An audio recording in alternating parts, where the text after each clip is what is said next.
Those guys hooked it up. All right. I'm going to keep it short and sweet tonight, guys. I want to thank each and every one of you guys for coming out, but here's the deal. What Wayne and I have done started off as a devotion, and I know a lot of people in this room have put into that devotion over the years. It was an idea that Wayne had Unchained devotional, where he's just going to write a book, and then he's going to go out to the middle of the cornfield in Indiana, and he's going to give that book away for free. And I said, you're crazy, man, I like it. So then he found out he doesn't have any time, just like all of us. So he said, I'm going to get a bunch of bands to write devotionals to put into this book, and then I'm going to take it out to Indiana in a cornfield and give it away. And I said, cool. So a lot of people in this room have wrote devotionals over the years and done all that. We went out to Indiana and we've given it away. Well, this crazy dude decided, I don't know if I was the last resort or what, but he said, you know what? Hey Dan, you're busy, you're married, you have kids, you have a career, you have a band, you have all these things going for you, but time. Would you like to put a festival together? And I said, you're crazy, dude, absolutely. So we started reaching out, and it was just going to be a one and done thing, you know? We didn't know how it was ever going to turn out. And the whole focus of Chains Unchained, and I know I can speak for Wayne, is to basically work your tail off for a year for something else and not keep a penny for yourself. To give forward, to pay forward. You know, like ministry's supposed to be? Nah, I'm going to keep it real, dude. So, the first year, doors kept shutting. Nobody wants to put a metal show together. You know why? Because it's metal. You know how it is. You know, I don't have to explain it. It's time to be Christian. So, the devil's music, exactly this guy. Check it out. I'm glad this man's standing behind me. So, door kept closing. The Holy Spirit's telling me, why don't you just ask your pastor and see if he'll let you do it here out in a country church with a rodeo arena? And I said, no way, because the demographic around here is cowboys. Why? Metalheads aren't going to come out here. If they do try to go to this place, you're going to wind up at Shell Knob anyway. Some of you guys have already done that. They're not going to come out here. They're not going to travel from all over the United States and Canada to come to a little place in Aurora. And you know what? I went ahead and I asked my pastor on a whim. After every door had shut, he goes, absolutely, Dan, absolutely, go for it. This is last year. So I told Wayne, I said, listen, we got to get all these bands out here, and people started buying tickets and showing up and doing all these things. Well, last year we put the show together, and it was incredible. It was incredible. This man, where's he at? Anyway, he was back here with a beanie on in the middle of summer. This guy. He played a set. These guys are called the Persuaded. He played a set right before us, right? We gave him like a 30, 40-minute set. The dude stopped.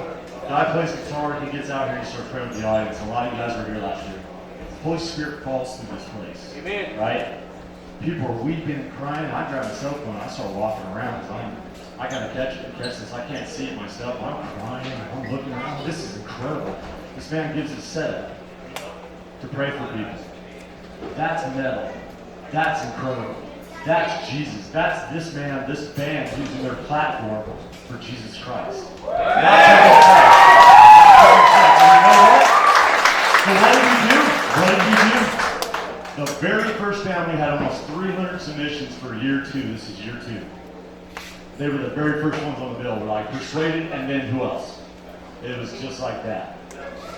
These guys, incredible, but all the bands on the bill are incredible. And doors are shut, and unfortunately people had to move on and maybe not make it, and you know, things happen. But the right bands are here again this year. The first thing I want to do is give every single band a round of applause.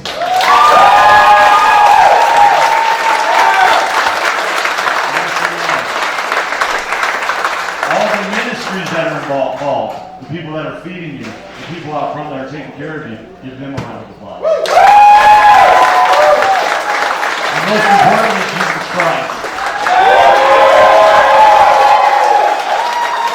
Listen, you got a man back here running sound, you got a man back here running lights, sound, give those guys.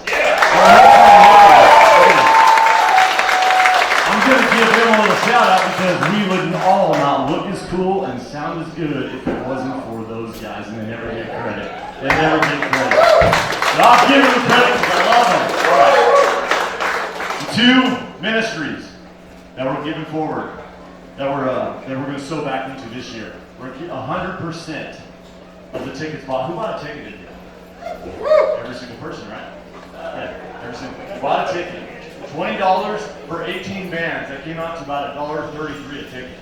Or I'm sorry, $1.33 a band. Pretty cheap. Okay, that's pretty cheap.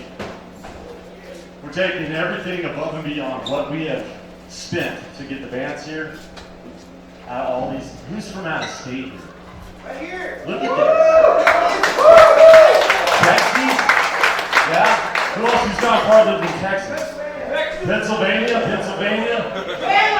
Canada! In nowhere, Missouri? Right?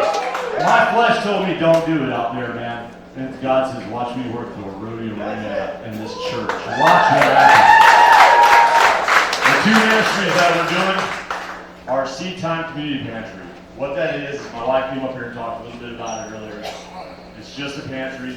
She grew up, I don't even know if she's in here so I can talk about her. I know that's legal. Okay, she grew up in a school bus right down the road from here. No electric, no water, no nothing. Long story short, she was 25 years old when somebody told her about Jesus Christ.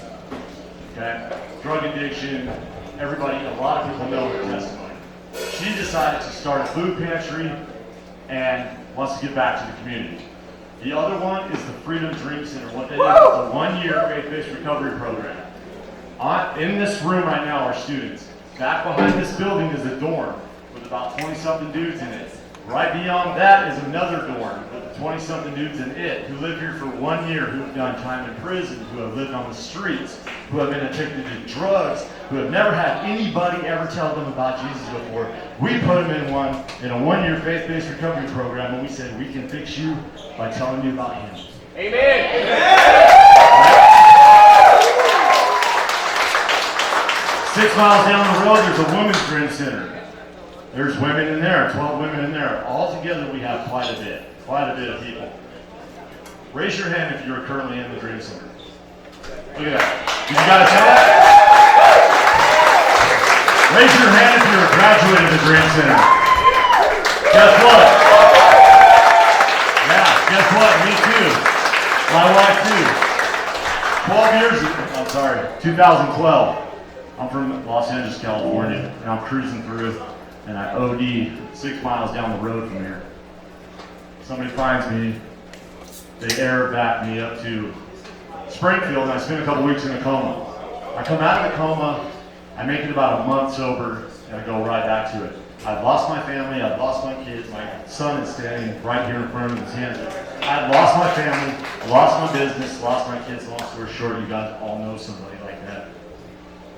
I go right back to the same thing. Somebody found me and drug me into this place. I do not remember coming in, but I remember leaving. And when I left here a completely changed man. I completely changed man.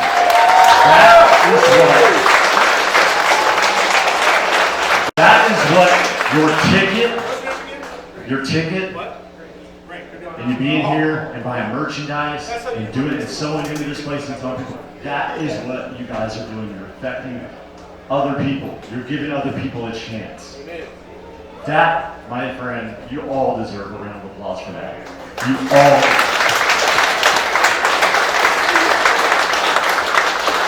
I'm not going to take too much longer, but I just want to tell you that what you're doing here, it's affecting other people. And what we do again next year is affecting other people. And in fact, if you would believe with us, there's a rodeo arena right out here, and I know that one day we'll be out there.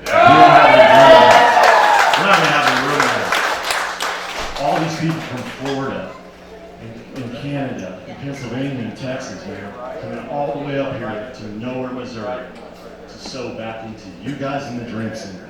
And all these people in here who bought tickets, not only come to a this is a fishing lure. We use it, right? We fish for these people. We got them in there. We tell them about Jesus, and they believe in you guys because they bought tickets. They bought tickets, man. So everything we do above and beyond, we get back to you guys and make sure sure that you guys are taken care of. We're going to make sure that all these people around are taken care of. Because that's what ministry is about. That's what being Jesus is all about. It's not about coming into a building, hearing about it, and saying, good, I'll see you next Wednesday, I'll see you next Sunday. It's about, hey, I'm going to take this church in my heart and I'm going to take it out there and tell them about it. That's ministry.